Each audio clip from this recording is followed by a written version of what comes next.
अष्टविनायकापैकी एक आणि नवसाला पावणारा गणपती अशी ख्याती असलेल्या सिद्धटेक या ठिकाणी माघ गणेश जयंती उत्सवाला मोठ्या उत्साहात सुरुवात होत आहे। 19 जानेवारीपासून सुरू होणारा हा उत्सव 4 दिवस चालणार असून 22 जानेवारीला गणेश जन्माने याची सांगता होईल।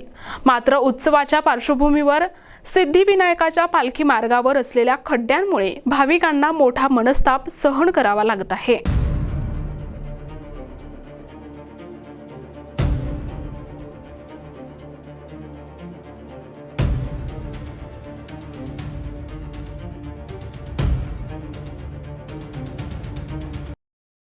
कर्जत तालुक्यातील सिद्धटेक या ठिकाणी माघ उत्सवानिमित्त दरवर्षीप्रमाणे यंदाही धार्मिक कार्यक्रमांची रेलचेल असणार आहे।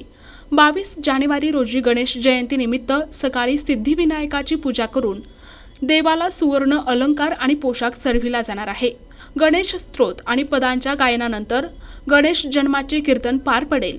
सायंकाळी सिद्धिविनायकाची पालखी संपूर्ण गावातून मिरवली जाणार आहे।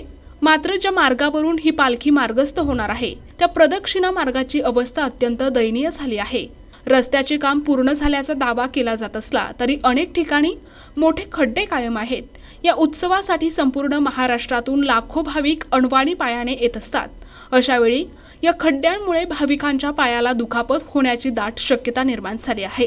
प्रशासनाने वेळीच लक्ष देऊन हे खड्डे बुजवावेत अशी मागणी भाविक आणि स्थानिकांकडून होत आहे। प्रतिनिधी प्रथमेश शुक्ल, NTV न्यूज मराठी, सिद्धटेक, अहिल्यानगर।